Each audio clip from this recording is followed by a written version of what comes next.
Bien, amigos y amigas, es un gusto para nosotros, tal cual se lo contábamos temprano en la mañana, tener la presencia aquí del sacerdote, doctor en Derecho Canónico, historiador, escritor, conferencista. Yo cuando pongo todo lo que es él para mí, él dice, pará, no tanto, sí, tanto y mucho más. Además, me gusta ese abanico de cosas que soy Gabriel, porque yo lo vi crecer a Gabriel en el barrio nuestro, entonces me gusta mucho. Gabriel es un ejemplo para muchos de nosotros que nos criamos con él en el barrio. Es un gusto tenerte, Gabriel, bienvenido. El gusto es mío, como siempre, Mauricio. Muchas gracias. El otro día estuvimos, y fue noticia, presentando el libro. Sí. Estuvimos allí presentes. Sí. No he comenzado a leerlo, aún sigo con... Estoy muy atrasado en libros. Hay 8, 12 en la mesa de luz, no te miento, hay 8. Ya vas a ir a casa. Seguro, sí. ¿Estuvo muy bien? Sí, muy lindo, la verdad. Lindo. Lindo, sí. El otro día te molestaba llamándote para que me iluminaras con respecto a si Monseñor Jacinto Vera se transformaba en el primer hombre santificado uruguayo. Y quería volver a un tema de esos porque hoy en la prensa escrita a nivel nacional hablan de la beatificación de la primer uruguaya. Claro. Y yo les comentaba que iba a hablarlo con vos, pero que según tenía los datos que me habías pasado, no había nacido en Uruguay esa hermana. Claro, sí, la madre Francisca Rubato es italiana. Se la considera, se la llama la primera santa uruguaya, ya la canonizaron, ya era beata desde el año 93. Ya la canonizaron. Claro, ayer la canonizaron, era beata desde el año 93 y se considera la primera santa uruguaya porque ella quiso morir en Uruguay, tomó a Uruguay como país de adopción, ¿ya? Entonces vivió no tantos años acá en Uruguay. A ver, estamos hablando de una persona que vivió 60 años, ya murió a los 60 años, se hizo religiosa a los 40 y vino acá a Uruguay a los 50, o sea que habrá vivido 10, 12 años como mucho, no mucho más, sí, creo que llegó, murió en 1906 creo que fue y llegó a Uruguay en 1800. ¿Su congregación la crea acá? No, la creó en Italia. Y entonces no Claro. entiendo por qué hablan de ella como uruguaya. Y por eso digo, porque ella de hecho vivió acá los últimos años de su vida, quiso mucho este país y ella quiso que cuando muriera la dejaran acá porque se considera uruguaya, se auto...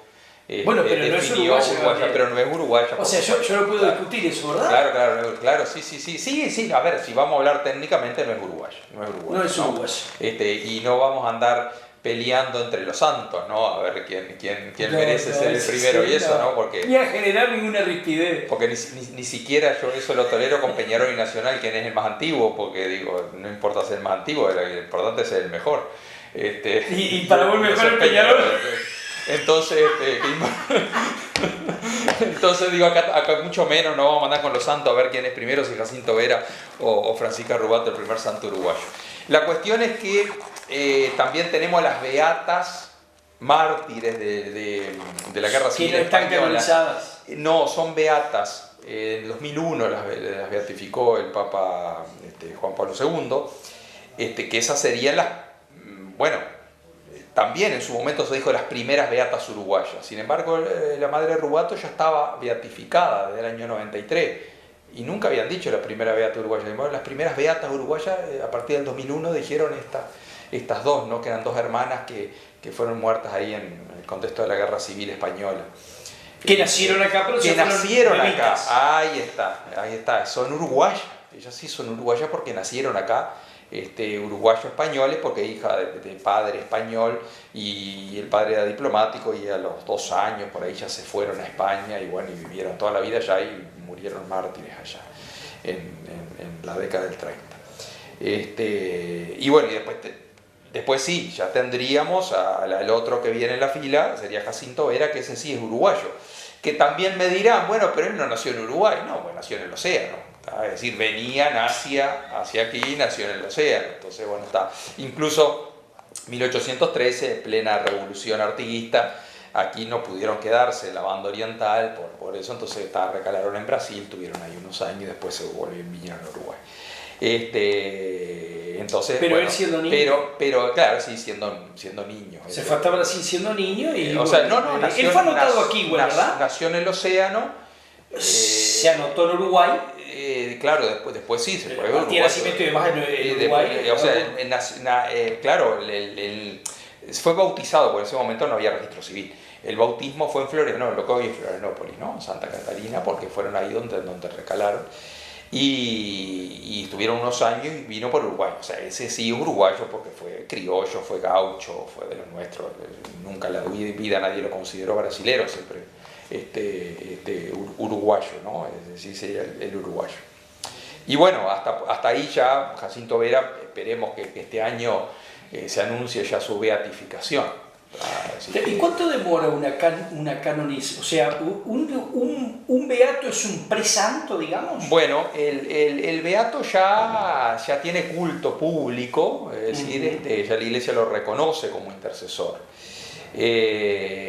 ¿Ya es San Jacinto? No, beato. Beato. Se Sí, reconoce, ahí va. Sí. A ver, el proceso de canonización es un proceso muy largo. Ajá. A ver, ¿cuánto puede ser? Depende. El de Jacinto Vera fue un proceso, por ejemplo, pongo el ejemplo de Jacinto Vera, fue un proceso muy arduo que ya lleva 90 años. ¿Por qué? Porque ya empezó mal. Empezó mal porque empezó tarde. Es decir, para comenzar un proceso de canonización no puede ser menos de 5 años de muerto, ni más de 50. Mira vos. Entonces ya el de Jacinto Vera había comenzado más de 50 años luego de muerto, ¿no? Comenzó en la década del 30 y él había muerto en 1881. Comenzó por allá por el 34.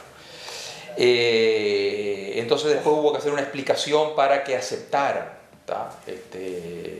la autorización de Roma para que iniciaran el proceso. Luego, en mucho tiempo, el proceso de Vera estuvo literalmente perdido. Perdido, nadie lo siguió y eso, ¿no? Es decir, el gran impulso fue a partir de la década del 90 y sobre todo a partir del 2000 y algo. ¿Por qué? Que se hizo tanto. Porque a quien le encargaron de la causa, a ver, existe lo que se llama el postulador, que siempre el postulador vive en Roma. Correcto. Que generalmente conoce muy poco de la cuestión, pero es el que tiene el contacto ahí directo en Roma y el que entiende los procesos y eso. Entonces ese postulador nombra a un vicepostulador, que ese sí está en el lugar. Correcto. En el lugar correcto. Entonces, es el lazo entre ahí está. Y es el que hace el trabajo, en definitiva. Correcto. ¿No? Entonces, esos vicepostuladores que tuvo acá la causa que se tuvo en el Uruguay, bueno, nunca lograron avanzar mucho, fueron muchos, dejaron y eso. Hasta que nombraron a Monseñor Sanguinetti, que fue obispo de Canelones, obispo emérito de Canelones, que fue el que se preocupó, tuvo 15 años, pero la sacó, o sea, 15 años de trabajo, 15 años trabajando en eso y la sacó. Entonces en el 2012 ya se envió a Roma todo finalizado, lo que había que hacer, y a partir de ahí comenzó el trámite burocrático. Comenzaron las fases ya apostólicas, que se llaman las fases de Roma, porque todo proceso comienza en el lugar y hay una fase diocesana. ¿En qué consiste? Se buscan documentos, correcto, testimonios, de todo, se junta eso. Entonces eso se envía a Roma y Roma ahí dice, bueno, sí, sí, la verdad que hay méritos como para que esto sea proclamado santo. Entonces ahí cuando se confirma, cuando Roma confirma todo lo que se actuó a nivel diocesano, acá en el nivel de cada lugar, es cuando se lo nombra siervo de Dios. ¿Tá? Siervo de Dios. Luego entonces ahí hay que empezar la primera parte del proceso, que es hacia el nombramiento de venerable. ¿Tá? Como es Jacinto Vera hoy, venerable. Esa es la parte más ardua de todo el proceso, porque ahí hay que hacer toda una biografía documentada. Hay que probar las virtudes, lo que se llama las virtudes heroicas, es decir, las virtudes que tuvo el candidato a santo al grado de heroicidad, o sea, modelo de vida cristiana. Entonces, ese es el trabajo más arduo de todo, cuando eso, que también incluye recopilar una cantidad de documentos, testimonios, de todo, para probar, hay que probar. Es un alegato, que hay que probarlo. Sí, hay que probarlo. Entonces, hablando de cuántos años para atrás, ¿no? Entonces, allá llega a Roma eso, y justamente eso es lo que yo te digo que demoró tanto acá en Uruguay, ¿no? Sí. Que Monseñor Sanguinetti en 15 años lo sacó mucho esfuerzo, ¿no? Yo colaboré mucho en eso, de ahí yo que me metí mucho en la causa. Y Mirá entonces, dónde viene tu raíz, ahora vamos a hablar de eso. claro, y entonces ahí eso se mandó a Roma. ¿Y qué pasa? En Roma lo ven 3 comisiones. Una comisión de historiadores, una comisión de teólogos y una comisión de cardenales. Entonces, las 3 comisiones tienen que aprobar que realmente esa persona sí es modelo de vida cristiana, tiene virtudes heroicas. Y ahí entonces viene el nombramiento de venerable, que fue lo que sucedió con Jacinto Vera en el año 2015. ¿tá? Y a partir de ahí entonces ya es venerable, que hay que decir, bueno, este hombre tiene virtudes heroicas, entonces vamos a esperar un milagro de él. ¿A esperar? A pedir que realice un milagro, ahí hay que rezar. Perdón. Un milagro. Sí, pero actual, o sea, desde el 2015 para adelante, Claro, dijeron entonces, que ahora esperemos claro, el milagro. Claro, ¿Y te cuentan cuando sucede de qué se trata el y milagro? el milagro, luego que sucede el milagro, o sea, yo rezo, ¿no? Le rezo a Jacinto Vera. Resulta que le recé a Jacinto Vera y una persona que tenía un cáncer terminal se curó. ¿tá?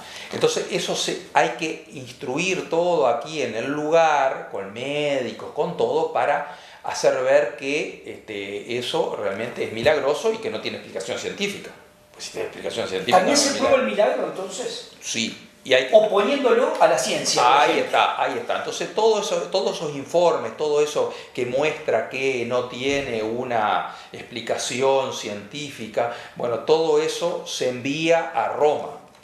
Y en Roma ya lo ven de nuevo 3 comisiones. Una comisión de médicos, que hacen de abogados del diablo, que van a tratar de bochártelo por todos los medios, que van a buscar todos los medios para decir que eso no es milagro, que tiene explicación científica. Correcto.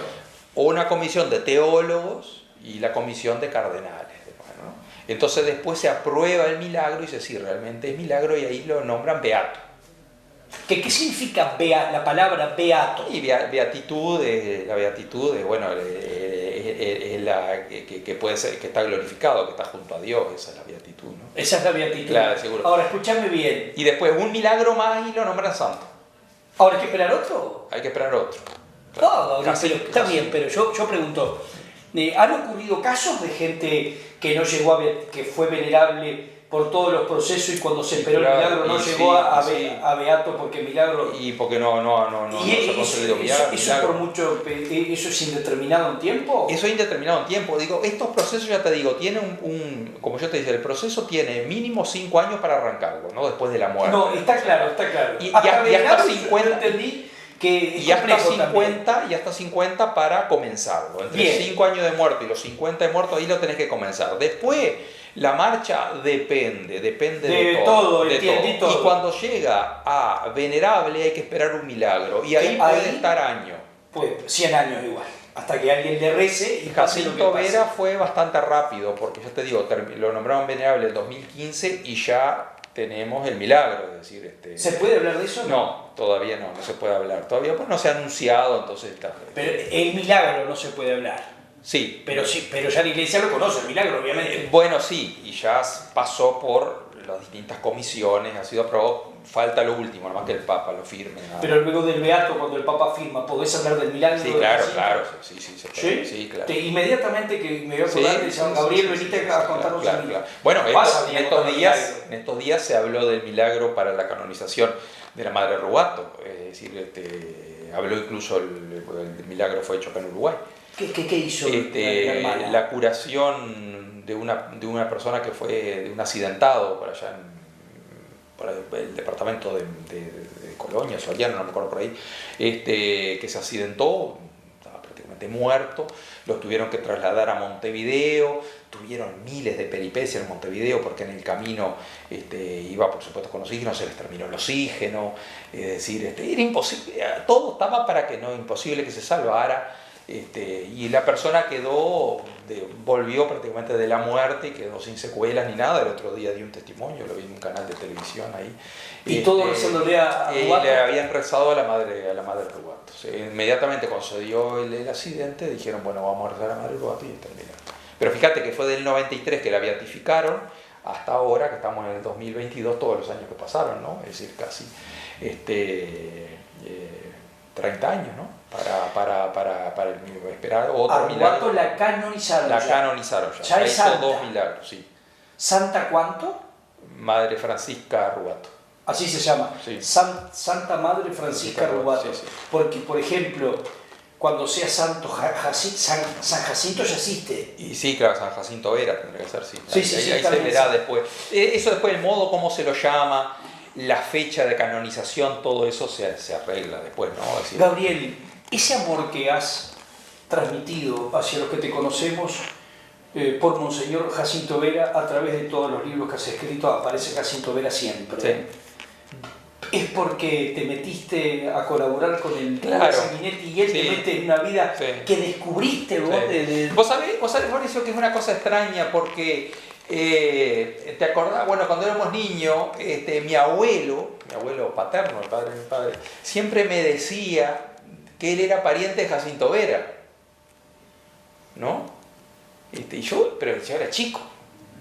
Lo único que yo conocía a Jacinto Vera porque me acuerdo que el seminario ¿Se llama así? El seminario menor Jacinto Vera.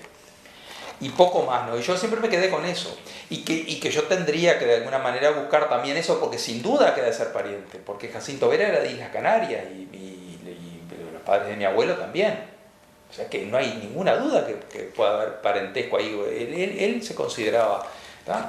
Y me hablaba desde Jacinto Vera, que claro, porque Jacinto Vera, para la gente que nació a comienzos del siglo, era un hombre sumamente conocido, ¿no? Fue el personaje más conocido de la segunda mitad del siglo XIX. ¿En Uruguay? En Uruguay, sí. Dicen que el más querido también, ¿no? Bueno, el sepelio de él fueron 3 días, que fue el acto más multitudinario que se vio en Uruguay, ¿no? En el siglo XIX. Incluso más que los grandes poderosos Sí, políticos de este país. sin duda, sí. Qué impresionante. Aparte que cosas extrañas, porque no había ni internet, ni teléfono, ni nada en 1881, y se enteró inmediatamente todo el Uruguay de la muerte de él, ¿no? Y desde Pan de Azúcar, que murió, hasta Pando, que tenían que llevarlo, que ahí recién estaba el tren, hasta ahí lo tenían que llevar en carreta, salió toda la campaña, la ruta que demoró en llegar no sé cuántos tiempos, lo embalsamaron, por supuesto, para llegar, porque toda la campaña se dice que dice el cronista que corrió con la velocidad de un rayo la noticia, todo el mundo se enteró y salía, ¿no? En una cosa extraña, ¿no? Es decir, hoy en día con mensajes. No, un Jacinto Vera que cuando vos hablas que él salía en carreta, uno se imagina que Jacinto Vera debe haber estado años recorriendo el territorio. 150.000 kilómetros hizo. 150.000. En carreta hizo 150.000 kilómetros. A caballo y a carreta. ¿Y cuánto tiempo? Y bueno, y él se ordenó en el año 41 y siendo cura, él fue cura de Canelones y empezó con todas las misiones y luego ahí tuvo 17 años y 20 años más, 22 años más fue vicario apostólico, o sea que estamos hablando de 40 años. Siempre yendo y viniendo. Siempre, lo que le criticaban a él cuando era vicario apostólico, es decir, el jefe de la Iglesia Oriental, digamos, ahí no había todavía obispado, le criticaban a él que estaba poco en Montevideo, porque le encantaba estar en la campaña siempre, en misiones, ¿no? Andaba recorriendo, siendo vicario apostólico, recorrió 3 veces el Uruguay. Le critican los poderes políticos, también le debían criticar que en los actos protocolares nunca estaba el obispo. Seguro. Y fíjate que entonces a mí se me despertó mucho el interés por Jacinto Vera cuando Monseñor Sanguinetti convoca a quien quiera colaborar con él. Y bueno, y el único que creo que acudí fui yo, que me interesaba. ¿En serio? Y ahí me interioricé muchísimo en la causa. ¿Qué te dijo Sanguinetti cuando apareciste solito con el bolso? ¿Qué tal, Gabriel? Ya no conocíamos, por supuesto, pero digo que ¿Te convocó personalmente? No, él hizo un llamado ahí a quien quisiera colaborar con la causa. En temas generales, en la interna de ustedes. Porque claro, ¿Y apareciste vos? Claro, porque había ¿Solo vos? que ayudar. Y sí, yo recuerdo que no hubo otro. ¿Pero no. qué te dijo Sanguinetti? ¿Estamos solos los dos con todo esto? Y sí, de hecho sí, claro, sí, de hecho sí. Era una convocatoria para todo, ¿no? Para difundir la causa, para trabajar concretamente en la causa. Para que si no estaban allí, si tenían algún conocimiento de algo, lo animara. Claro, también. Era para colaborar en la construcción, pero hasta allí con el bolsito apareciste vos nomás. Y y bueno, y ahí comencé a interiorizarme, colaboré directamente en la causa, me acuerdo que para que le pasara en limpio todos los testimonios, que era una cantidad de testimonios, eran como, me acuerdo que los pasé en limpio y eran cientos de páginas, de los testimonios de aquellos que habían conocido a Jacinto Vera o de aquellos que habían oído hablar de él, que no lo habían conocido directamente, pero que habían oído hablar de él. Y testimonios interesantísimos, todo de lo que era la persona Jacinto Vera. Y entonces uno se va metiendo y la verdad que lo va atrapando a esa persona porque es un modelo, digamos, de vida humano antes que cristiano, ¿no? Humano tan cotidiano, tan sencillo, ¿no? Sin ninguna espectacularidad, sin nada. Uno decía, piensa en los santos, ¿no? Que bueno, sí, que a algunos les gusta todo el milagrerismo y que hacían milagros. No, Jacinto Vera no hizo ningún milagro en vida ni nada. Simplemente hizo lo que tenía que hacer y lo hizo bien. Correcto. Y qué mejor ejemplo que tenés de una persona, ¿no? que hace todo bien, ¿no? Como lo debe hacer, con generosidad, con caridad. Es decir, la verdad que es un ejemplo de vida y muy nuestro, ¿no? Muy criollo, muy del interior. De ahí es que se despertó el interés mío así por Jacinto Vera, y bueno, y a la vez que uno lo conoce lo quiere y lo quiere difundir, ¿no? Porque... ¿Entre qué año y qué año estuvo Jacinto Vera acá como cura, primero y luego como obispo, que no había obispo? En Canelones estuvo desde el año 41. ¿Pero él estudia dónde sacerdocio? Y en ese momento había que ir a Buenos Aires. Él viajó a Buenos Aires. Claro, él estudia los primeros pasos del sacerdocio, lo estudia con Lázaro Gadea, que era un cura que había sido constituyente en 1830. A Lázaro Gadea nosotros le debemos el nombre de República Oriental del Uruguay. ¿Por qué? Porque todos querían ponerle República de Montevideo a Uruguay. Y él, con un gran sentido de orientalidad, ¿no? de eso, él defiende, junto con otros curas que eran constituyentes, defiende el nombre República Oriental del Uruguay, bueno, Estado Oriental del Uruguay. Que era más que Montevideo sobre la costa del Uruguay. Y él defiende que decir que Uruguay es más que Montevideo, la campaña también es Uruguay. Totalmente. Entonces, bueno, ese Lázaro Gadea fue el que le enseñó los primeros estudios, lo hizo con él, de latín y filosofía y eso. Y después para hacer teología tenía que ir a Buenos Aires. Y allá fue. Con miles de sacrificios se fue allá. ¿Por qué? Porque él no era muy humilde, había que pagarse los estudios. ¿Los padres de Jacinto Vera eran muy humildes? Sí, claro, eran labradores, vivían ahí en Toledo. Tenían como una chacrita. Claro, él con lo que el padre le pagaba, lo ahorraba y para después tener algo para irse a Buenos Aires, y allá vivió muy humildemente, le dieron para vivir los franciscanos en un convento, y ahí pudo estudiar, muy inteligente, terminó los estudios muy bien, y ahí se vino y lo nombraron cura en Canelones en el año 1841. Y ahí estuvo 17 años, hasta 1859, que lo nombraron vicario apostólico, que era la autoridad máxima acá en Uruguay. El único vicario, o sea, había uno. Había uno. Y él fue el cuarto. El primero fue Larrañaga. Correcto. El primer vicario apostólico, ¿no? El segundo Fernández, el tercero el Benito Lama. Y el cuarto fue él. Entonces él ahí, y después en Uruguay todavía no había obispado, no había diócesis como tal, era un vicariato, ¿no? Que es menos que diócesis, ¿no? Hasta que a él lo nombran igual obispo, aunque no hay diócesis, igual lo nombran obispo, en 1865. ¿Tá? ¿Estamos hablando de qué periodo de gobierno aquí? Bueno, y ahí él nombran obispo justamente cuando está terminando el periodo de gobierno de Berro, cuando está comenzando con General Flores, porque él con Berro tuvo un gran problema. Él estuvo prácticamente el gobierno de Berro, estuvo la mitad del periodo presidencial, estuvo consumido por el conflicto con la iglesia. Total. Berro lo desterró a Jacinto Vera, ¿no? Lo echó del Uruguay. ¿Y se fue a dónde? A Buenos Aires. Estuvo allá como cerca de un año, como 10 meses.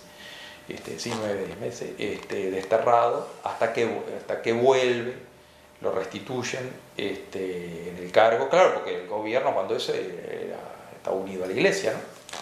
Entonces ahí vuelve, y por su acción, por el modo como él se había manejado en el conflicto, porque fue muy fiel en la defensa de los derechos de la Iglesia, porque había sido muy avasallado por Berro, ¿no? Berro es un gran presidente, ¿no? Que yo creo que el Uruguay todavía le debe mucho conocimiento hacia Berro, porque en un momento en que Uruguay se estaba formando, se estaba institucionalizando, la presidencia de Berro fue muy importante, pero con la Iglesia se equivocó. Con la Iglesia se equivocó, y hay que decirlo con todas las letras, siendo católico, ¿no? Un católico rodeado de masones, pero bueno, se equivocó. Ahí se equivocó, ¿no? Bueno, uno de los libros míos, El conflicto eclesiástico, es sobre eso, sobre ese conflicto que tuvo Jacinto ¿Usted Vera. tiene 3 libros, yo 4? De Vera. ¿Tuyos? Mío como 10 o 12, no sé. Bueno, yo tengo 4, nomás, Gabriel. Bueno, está. Empecé a traerme lo que me falta. No sé si 10 o 12, no me acuerdo bien. Bueno, y entonces ahí... yo tengo 4, ¿no? Dada la acción, cómo él soporta todo el destierro, todo, pero para defender los derechos de la Iglesia que eran avasallados, luego el Papa Pío IX, que lo estima mucho a Jacinto, lo quiere mucho a Jacinto Vera, bueno, después lo nombra obispo. Y no hay diócesis, la diócesis se va a crear recién en 1878. Está bien, pero verlo, Sí, después Flores y después... Bueno, después ya sigue, lo que pasa es que después ya sigue Santos bueno, Santos 1885, ¿está? Estamos ya estaba hablando muerto. de tiempos ¿Verdad? efervescentes en cuanto a la... Estaba muerto Jacinto Vera cuando Santos, ¿no? Los principales durante el vicariato de él fueron Berro, primero cuando lo eligieron, Gabriel Pereira, después Berro y después Flores, esos fueron los fundamentales, ¿no?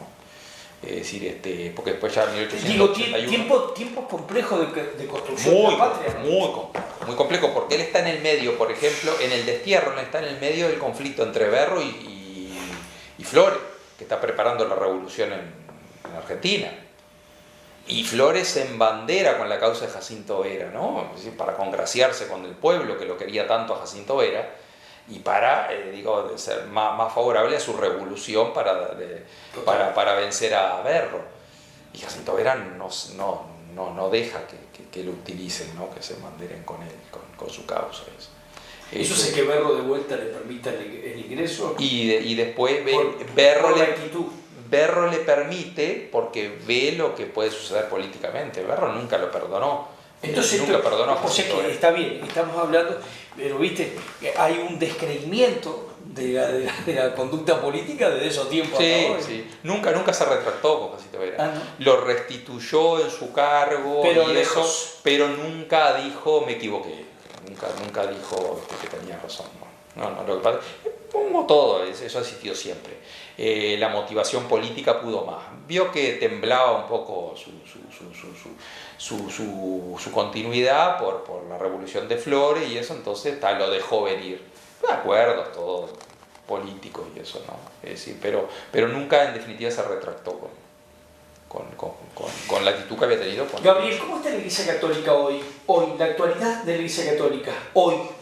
¿En dónde? En todo. Cuando yo te hablo de eso, yo te hablo fundamentalmente desde la llegada que puede tener en los humanos que no sé cómo explicar. ¿Cómo está la Iglesia Católica para determinar la llegada de la palabra de Dios a la gente? En una sociedad líquida, compleja hoy, muy compleja, pero que también observa y ve con preocupación algunas inconductas de la Iglesia Católica a nivel mundial que indudablemente fecunda entre la gente, ¿no? Sí, yo creo que la gran dificultad que tiene la Iglesia Católica, como tiene cualquier iglesia institucionalizada, ¿no? Cualquier iglesia institucionalizada, me refiero a las iglesias históricas, que todas están en crisis también, si se quiere, ¿no? Es justamente la crisis que se vive hoy en nuestro mundo de las estructuras, ¿no? Es decir, aquellos augurios del siglo XIX, incluso del XX, de que la religión se iba a terminar, fueron fallidos, ¿no? Sí, porque quizás ninguna cultura o época como la nuestra es tan religiosa o tan espiritual, por decirlo en un término más amplio que lo religioso. O tanta necesidad. Por eso digo, tanta espiritualidad. Pero fíjate que hay una cantidad de espiritualidad. De la gente hoy es muy, busca mucha espiritualidad. Pero hay una gama. Pero hay una gama inmensa y toda espiritualidad sin estructura, sí. Sin institucionalización. Sí. Es decir, hoy en día hay gente que cree en energía, o sea, no cree en Dios. Hay religión sin Dios. Hay fe sin Dios. Hay fe sin Dios. Entonces eso parece extraño, ¿no? Y no, bueno, por un lado, bienvenido sea, porque digo, esa aspiración profunda del ser humano que es hacia la trascendencia, eso no se termina, porque eso es parte de nuestra naturaleza humana. Entonces, contra todos aquellos racionalistas que decían que eso se iba a terminar, no se termina porque no lo impuso nadie, surge de nuestro interior. Ahora, es difícil para la iglesia institucionalizada, porque la crisis que hoy tenemos es de institucionalidad, de estructuras, y lo vemos en todo, lo vemos en la política, en las comisiones de los barrios, en los clubes deportivos, en todos lados la crisis es institucional, es decir, aceptar el principio de autoridad, por ejemplo, ¿no? Es decir, todo hoy es muy carismático, muy subjetivo, lo que siento, lo que me parece, lo que surja, lo que quiero ser. Lo que quiero. Entonces, todo eso tan subjetivo va contra la objetividad de una institución que tiene su tradición, que tiene sus normas, que tiene su código de conducta, que tiene también sus leyes y eso, ¿no? Entonces, muchas veces eso objetivo, esa estructura es lo que hace que la Iglesia Católica quizás no sea atrayente, como otras iglesias históricas que tienen la misma estructura, ¿no? Como que no sean muy atrayentes porque la gente hoy busca creer sin dogmas, creer lo que yo quiero, tomar esto que me gusta y esto otro que está acá y que me gusta. Es decir, se busca también creer sin disciplina, sin esfuerzo, sin compromiso. Sin compromiso. Otra de las crisis de nuestra sociedad es con el compromiso, ¿no? Y más la individual responsabilidad que colectivo. Individual, porque las religiones históricas son colectivas por naturaleza, son comunitarias. Estas espiritualidades son individualistas, como es el hombre actual, individualista. Parece que me hablas como Bauman, pero desde la religión. Claro, individualista, hedonista, busca el placer y eso, ¿no? Es decir, hay ciertos grupos religiosos hoy que manejan muy bien eso, porque manejan muy bien el marketing, ¿no? Es decir, entonces el creer como consumo, ¿no? Por eso, pero llegar a Dios con marketing es bastante por eso digo, pero no, es decir, pero si crees, tenés que consumir tal producto, ¿no? Eso, ha llegado a la política, ¿sabías? Claro, y en la sociedad también desde las religiones ha llegado a la política. Crees en mí, votá que él porque él cree en mí. Claro. Juntos. Claro. Es increíble, claro. ¿eh? Entonces, la religión entonces, claro, el individualismo, el buscar el placer, la falta, el creer sin un compromiso, el creer solo sin tener que reunirme con los demás, el creer desconectado con la moral, porque el gran avance de la religión en la historia de la humanidad es cuando se conectó la fe con la moral. Las religiones primitivas, la diferencia de las religiones primitivas era que creían en seres sobrenaturales, pero esos seres no me imponían ningún código de conducta.